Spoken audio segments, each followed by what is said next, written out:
저희에게 말씀 전해 주실 우리 목사님은요, 오성주 교수님이시고 현재 감리교 신학대학에서 총장 직무대행으로 현재 감리교 신학대학의 리더로서 이제 기도하시고 예배하고 계신데요. 저희 위에서 귀한 말씀 주실 때 하나님의 큰 은혜가 우리 마음 가운데 넘쳐서 오늘 말씀처럼 그리스도의 몸을 잘 세워가는 저희 교회 되기를 기도합니다. 우리 나오실 때 우리 박수해 주시고 할렐루야로 우리 환영해 주시면 감사하겠습니다.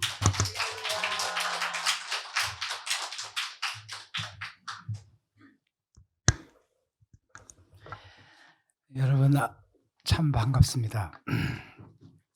토기장이의 집교회 참 감동적입니다. 먼저 여러분들과 함께 예배를 참석하면서 많은 은혜를 받고 있습니다. 특별히 참 성찬을 먼저 우리가 받게 하고 그리고 말씀을 받게 하는 것이 제가 여태까지 예배를 드렸던 어떤 교회에서도 없었던 것을 오늘 처음 경험하면서 참 살아계신 그 하나님의 은혜가 풍성한 그런 시간입니다. 참으로 감사드립니다. 제가 이성조 목사님을 뵌 것은 감리교 신학대학교에서 기독교 교육을 가르치는 중에 강사로서 오셔서 가르치면서 제가 만났습니다.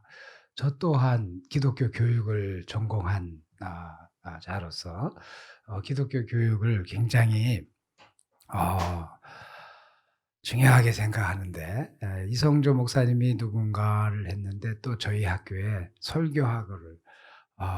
설교학을 가르치시는 이성민 교수님이라고 계십니다. 그분이 목요일마다 시간 약속을 잡을 수가 없습니다. 특별히 저녁 때 목요일이면 회의도 많고 다양한 일들이 많은데 모든 만사를 제치고 어디론가 가시곤 했습니다. 그래서 나중에 알게 됐습니다. 아니 어디를 그렇게 가십니까? 했을 때 교회 저녁 집회에 간다고 그러길래 그곳이 어딘가 가고 싶었습니다. 그러다가 이제 물어봤습니다. 어디 교회이길래 그렇게 목요일마다 가십니까? 했더니 이 양재역 근처래요. 그래서 토기장이의 집 교회. 참 궁금했어요.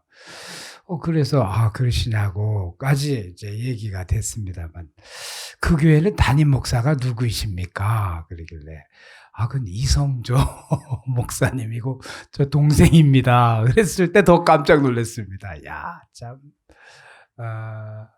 위에 있는 그 형제 관계보다도 참 이 교회 매일 저녁 와서 집회를 해준다라고 했을 때 참 저도 가보고 싶었어요. 참 은혜로운 교회였구나라고 하는 것을 지금 오늘 여러분들과 함께 예배드리면서 참 느끼게 됩니다. 감동적입니다. 특별히 이 교회에 들어서면서 모든 게 다 겸손하도록 이렇게 교회를 꾸몄습니다. 그렇죠? 단상도 뭐 성경책만 놔야 되는데 제가 이 설교 준비해온 거 여기 놓지 말라라는 것 같은 느낌입니다. 성경책만 놓고 말씀을 전하라고 하는 겸손함의 단상을 볼 수 있었고 제 뒤에 십자가가 저에게 참 마음에 들었습니다. 이 가려진 은은하게 숨겨진 그 십자가 참 저에게 오늘 은혜를 풍성하게 주는 날입니다. 저는 여러분들을 뵙기 전에 설교 부탁을 받고 저도 고민을 많이 했습니다. 토기장이의 집에 교회 가서 어떤 설교를 어떻게 해야 될까 참 고민을 했습니다. 그러면서 준비를 했는데 기도하는 중에 오늘날 교회의 모습을 바라보게 되었고 참된 교회가 무엇일까를 고민하면서 준비했습니다. 그래서 저의 설교 제목은 그리스도의 몸을 세우게 하심.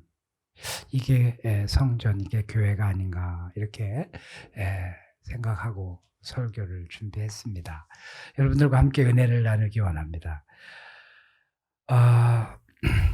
오늘 요한복음 2장 19절 아주 짧은 말씀입니다. 이 말씀은 바로 이전에 이 가나안의 혼인 잔치의 이야기가 나오고 있습니다. 그 가나안의 혼인 잔치에서 이 물이 이 포도주가 되는 그 기적을 보이는 내용입니다.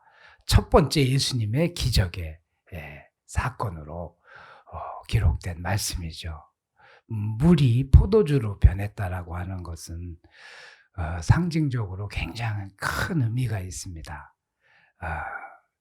우리가 예수의 피로 변하는 어떤 그 상징을 보여주고 있는데, 오늘 포도주로 우리가 함께 떡을 떼면서 피에 상징하는 것을 우리가 먹고 기념을 하는 그 광경을 생각하시면은, 예수님께서 첫 기적을 평범한 물을 이 붉은 포도주, 피와 비슷한 그런 포도주로 변하게 했다라고 하는 것, 우리의 죄 사함을 주시기 위해서 이렇게 기적을 베푸신 이야기죠. 그 이야기 바로 다음에 오늘 본문이 나옵니다. 오늘 본문의 말씀은 성전을 숙청하는, 성전을 정화하는 그 이야기로 나옵니다. 여러분, 이 첫 번째 기적의 이야기 다음에 성전을 깨끗하게 정화시키는 말씀의 내용이 오늘 본문의 말씀인데, 이 말씀은 공관복음서라고 해서 사복음서, 마태, 마가, 누가, 요한복음의 사복음서에서 공통적으로 똑같이 나오는 말씀입니다. 그런데 이 요한복음에서 나오는 성전 숙청, 성전을 깨끗게 하는 그 본문의 말씀은 다른 복음서와 다르게 2장에서 그냥 서둘러서 나오는 모습을 볼 수가 있습니다. 다른 복음서보다도 이 초반에서 성전 숙청에 말씀이 나오는 이유는 뭘까요? 다른 복음서들 예를 들면은 마태복음은 21장 12절에 이하에서 나오고 시작합니다. 후반부에서 나옵니다.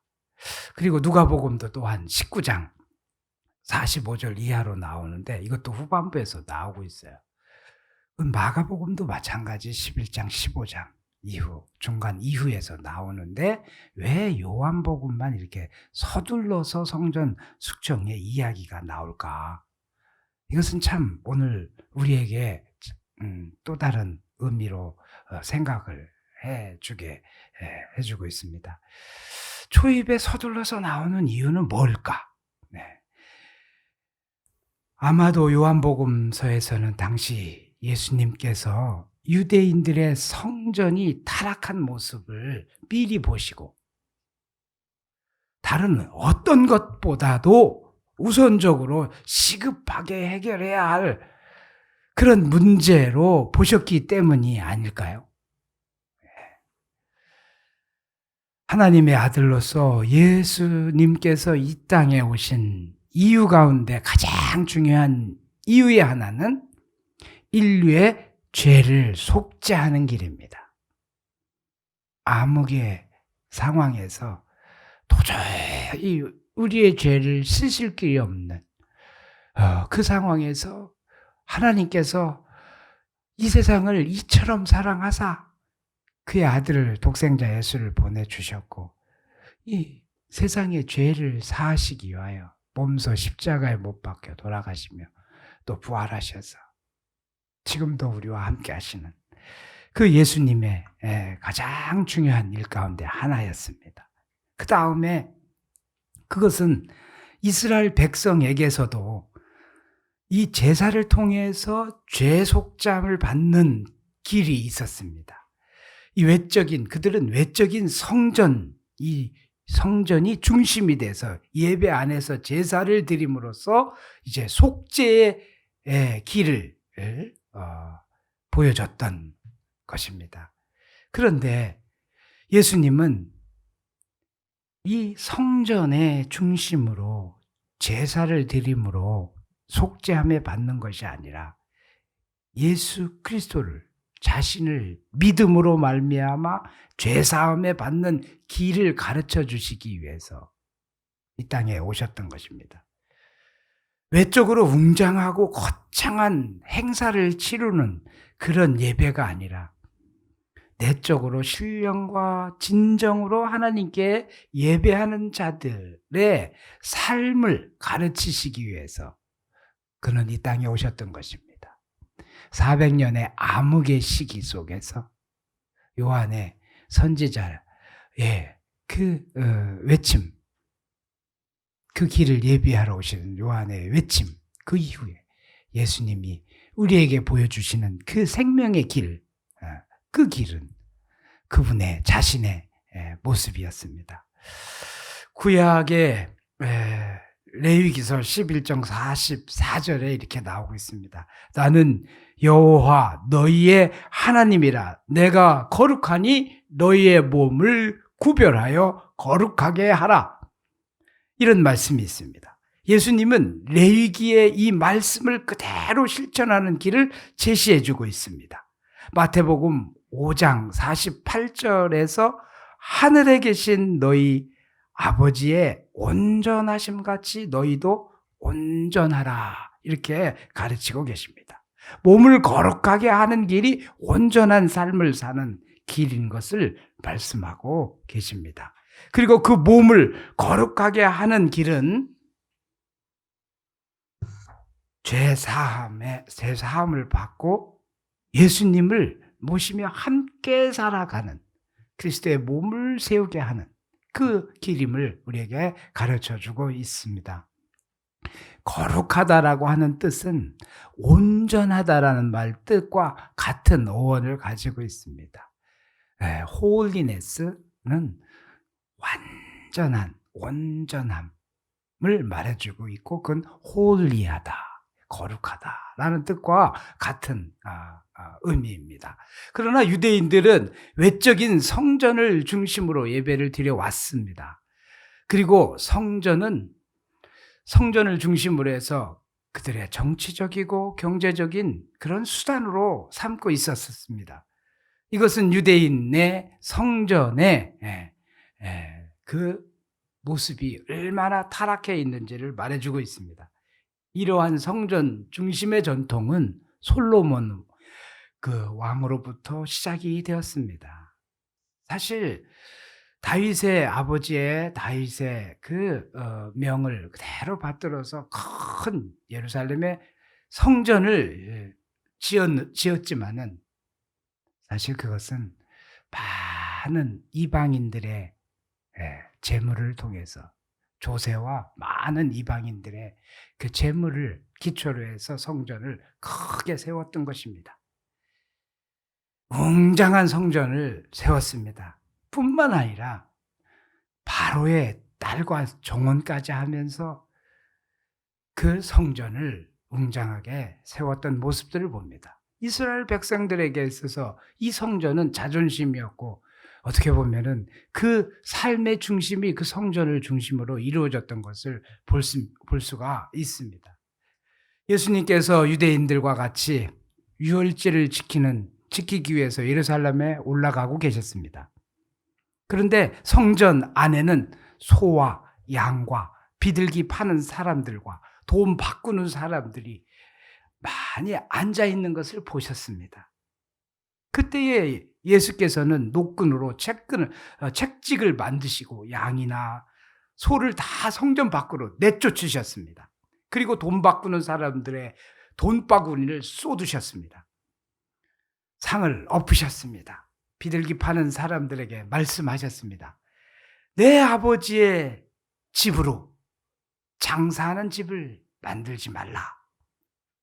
장사하는 소굴로 변한 이러한 성전 타락의 그런 시대적 풍광의 모습은 헤롯이라는 대왕, 주전 31년 전의 상황에서부터 시작됩니다. 이때 정치적 상황은 이 마카비 혹은 마카베오라고 하는 이름이 있는 왕조 아니죠. 형제입니다. 마카비 형제가 그 하스몬 왕조를 이루게 되는데 이 마카베오 형제가 셀루쿠스 왕조라고 하는, 특별히 셀루쿠스 왕조는 이 페르시아의 왕국으로서 안티오쿠스 에피페네스 이 반유대 정체를 굉장히 심하게 했던 그 시대입니다. 사실 여러분이 보실 때 말라기라고 하는 성서에서 마태복음으로 옮기는 그 기간이 바로 이어지는 게 아니라 400년이라고 하는 암흑의 시대 속에 있었는데, 그 시대에 많은 일들이 있었는데 특별히 마카베오라고 하는 이 형제가 유대의 전통을 지키기 위해서 굉장히 노력했던 안티쿠스 4세 에피파네스에 저항을 하면서 유대의 전통을 지키려고 했던 그런 시대였습니다. 그 셀루쿠스의 왕조, 그 왕조는 유대의 성전을 다 헐어버리고 또 특별히 성전의 제사를 다 없애버리려고 하는 반유대주의 정책을 쓰면서 이방인의 헬라 문화, 헬라 그 성전으로 제단으로 다 이제 바꾸려고 하는 정책을 했을 때 마카비라고 하는 그 형제에 의해서 반란을, 독립운동을 전개해서 3대까지 유지되었던 그런 시대입니다. 그때 이제 아주 유대인들의 정체성, 유대인의 전통이 다시 살아나고 다시 보존할 수 있는 아주 중요한 시기이지요. 그러다가 사실 로마 제국이 오면서 로마에 의해서 페르시아가 멸망하게 되는 거죠. 그러면서 이제 헤롯 대왕이라고 하는 사람이 이제 그 분봉왕으로 세워지게 되면서 예수의 탄생의 그 기계 사이가 바로 그런 시대적 배경이 있습니다. 이제 그러한 시대에 이제 헤롯 왕이라고 하는 이 왕은 아브라함의 아내 사레의 여종 하갈 아시죠? 하갈에서부터 나온 아들 이스마엘의 후손입니다. 이스마엘 후손으로서 그들은 이두메 사람이라고 대개 말합니다. 이두메 사람으로 당시 그 로마 제국의 갈등으로 인해서 안티오쿠스 진영에서 옥타비아누스로, 로마 제국의 옥타비아누스로 이제 옮겨지는 그때에 로마 제국의 분봉왕이었던 헤롯은 성전 건축이 아니라 증축이죠. 이 헤롯 왕은 건축가로서 굉장히 중요한 그 건축을 많이 했던 왕인데, 그걸 로마에게 바치면서 인정을 받으려고 했고 권력을 쥐려고 했던 그 모습을 우리가 알 수가 있는데요. 이 헤롯 성전 증축을 권력의 수단으로 삼았죠. 그래서 하나님을 섬기는 목적으로 성전을 세워주는 데 목적이 있는 게 아니라 유대인들에게 인기를 얻고 또 성전 증축을 도와줌으로써 권력 행사를 하려고 했던 모습을 봅니다. 그는 권력을 얻기 위해서 이방 민족에게도 많은 그 성전 건축을 도와주었던 사람입니다. 예루살렘의 성전은 주전 20년 전, 예수님 탄생하기 20년 전에 시작해서 헤롯 왕 이 성전 증축을 도와주는 64년에 완성이 되면서 거의 84년 만에 이 성전이 완성되는데, 이 84년 만에 완성된 이 성전이 이제 또다시 유대에서 그 로마 그 군의 반란이 일어납니다. 로마 시민이 반란이 일어나서 로마가 또 군대가 점령하면서 성전을 다 파괴하는 그런 일이 있었습니다.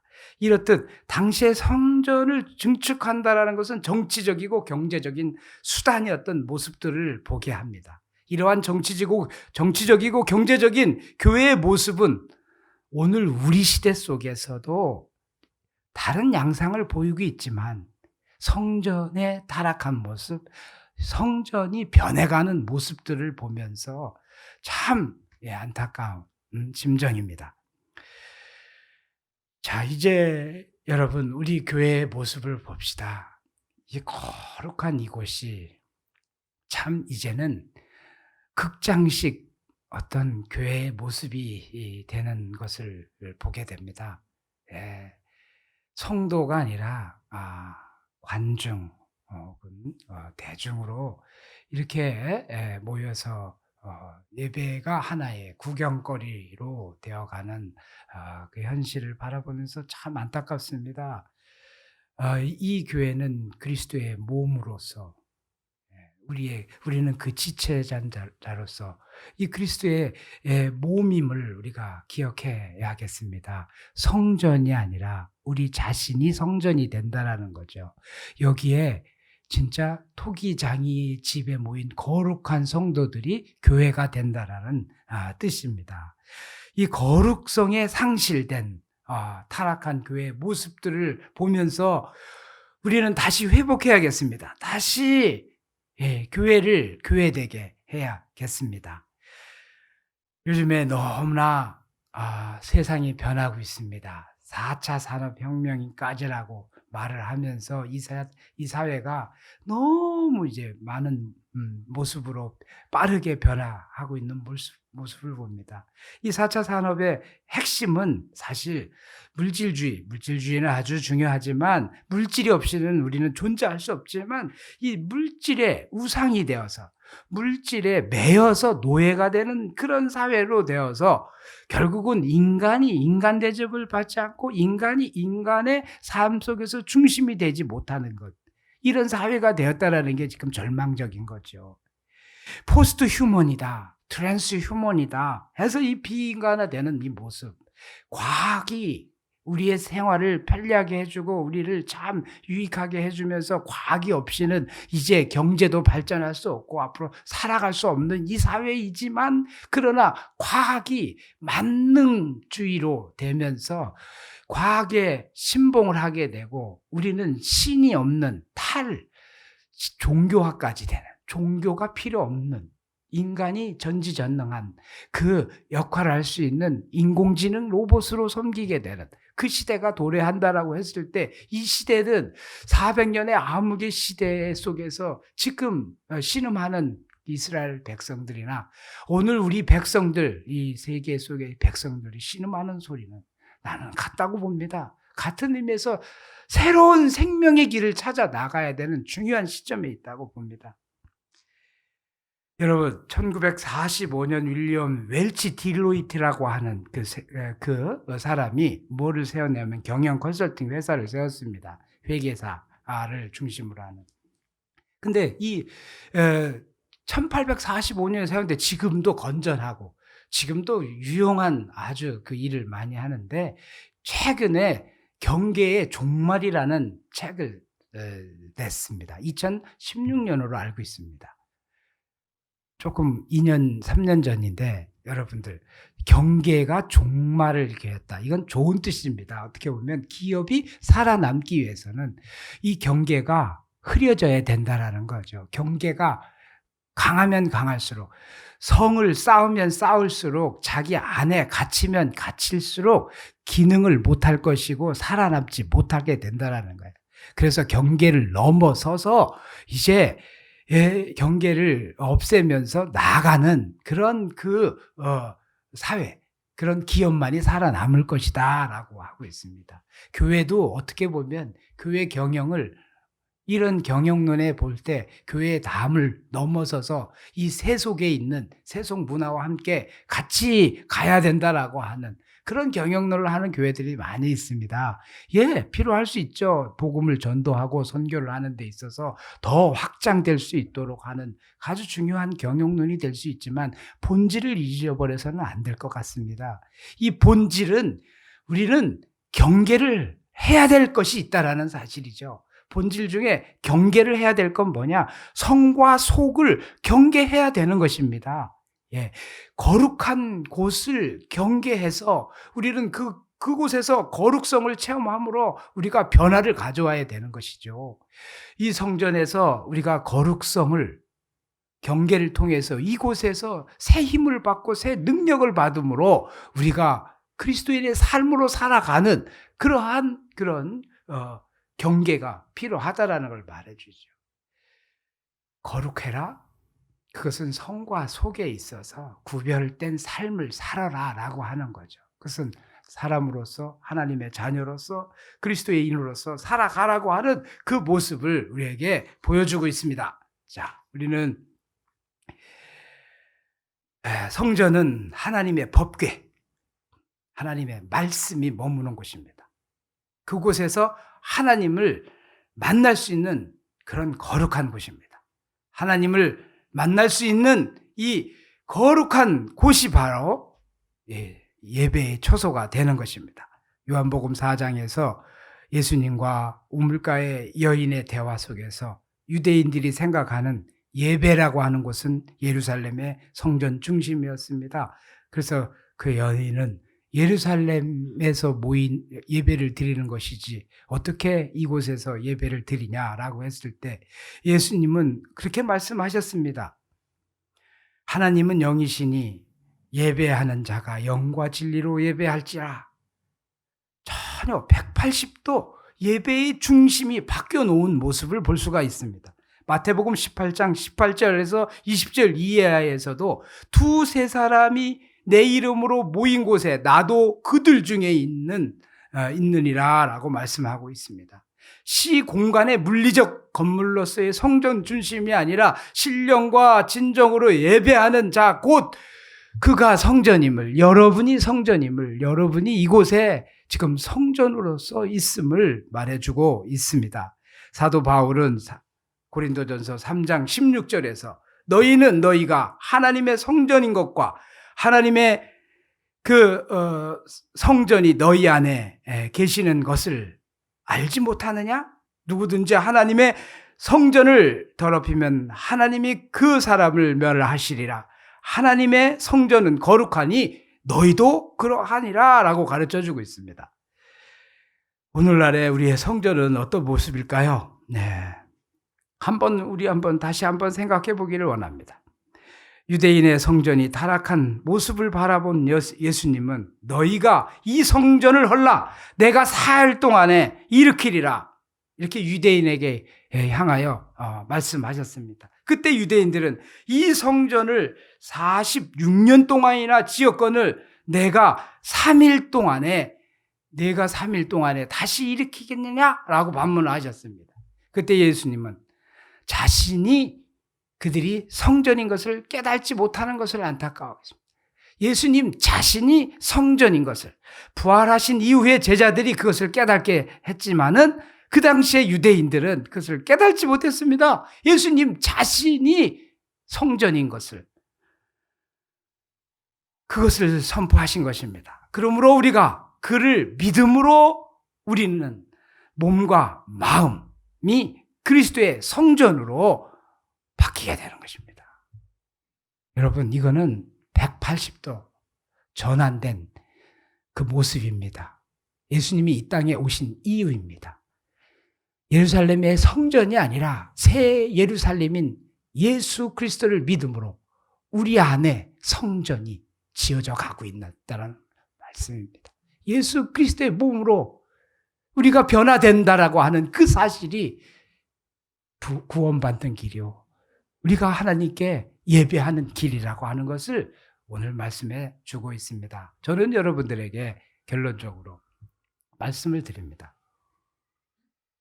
에베소서 4장 12절에서 이렇게 말씀하십니다. 성도를 온전하게 하여 봉사일을 하게 하고 그리스도의 몸을 세우게 하려 하심이라. 성도를 온전하게 한다, 거룩하게 한다. 그래서 봉사일을 하게 하고 그리스도의 몸을 세우게 하신다.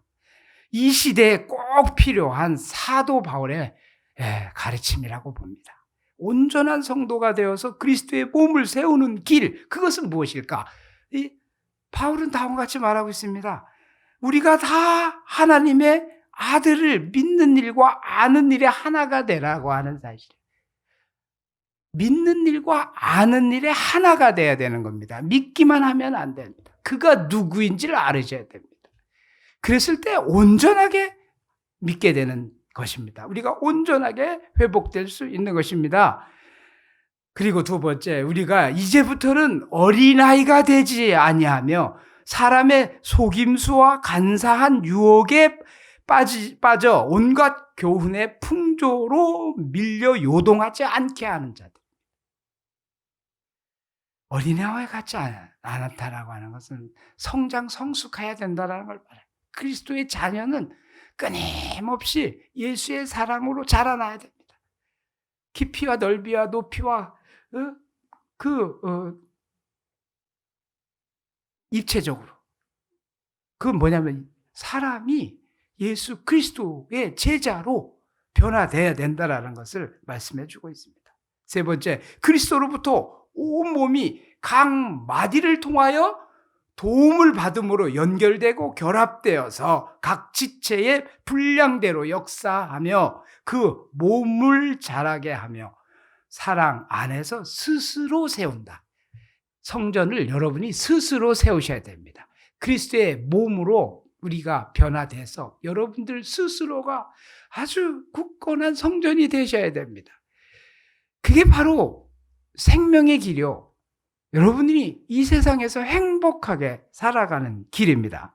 사랑하는 토기장이 집 성도 여러분, 오늘 우리는 사도 바울의 말씀처럼 진리가 예수 안에 있는 것 같이 성도 여러분이 참으로 그리스도에게서 듣고 또한 그 안에서 가르침을 받아서 유혹의 욕심을 따라서 썩어지는 구습을 따르지 말고 옛사람을 벗어버리고 오직 우리의 심령이 새롭게 변화되어서 하나님을 따라 의와 진리의 거룩함으로 지으심을 받은 새 사람을 입는 그런 성도가 되어야 될 것입니다.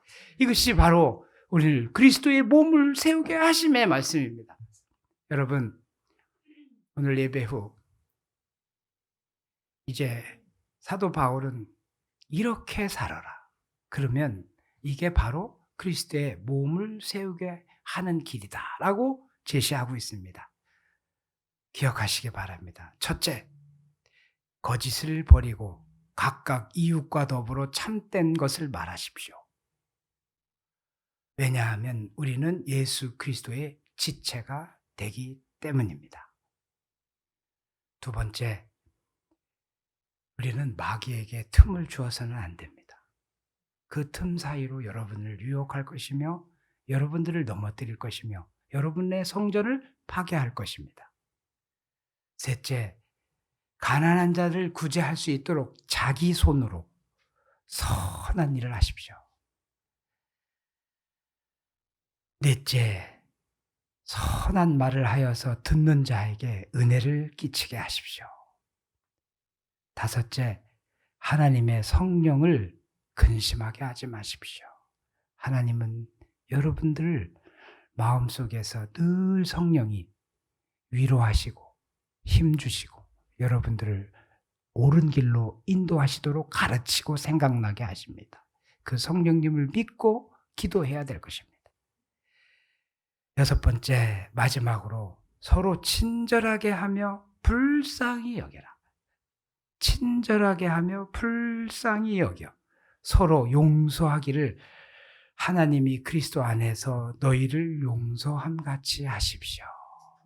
이게 사도 바울이 가르쳐 주신 그리스도의 몸을 세우게 하는 그런 길입니다. 여러분들, 토기장이 우리 성도 여러분들 참 은혜 받았습니다. 여러분들은 참 이런 교회 성전 속에서 오늘 예배 내용이 전체의 내용이 저하고 마음이 이렇게 딱 와닿았습니다. 이건 서로 주고받은 것도 아니고 기도 중에 그 말씀을 전하라고 했을 때 저는 이거 와서 와 놀랐습니다. 하나님께 감사했습니다. 와, 이 교회가 다시 살아나는 교회구나. 이 교회가 참된 교회로 가려고 하는 그 물꼬를 트는 교회구나. 그래서 참 은혜를 많이 받고 이제 돌아갑니다. 여러분들, 오늘 제가 말씀드린 것이 아니라 에베소서의 4장의 말씀을 잘 묵상하면서 그리스도의 몸을 세우는 우리 토기장이 모든 성도 여러분이 되시기를 주의 이름으로 축원합니다.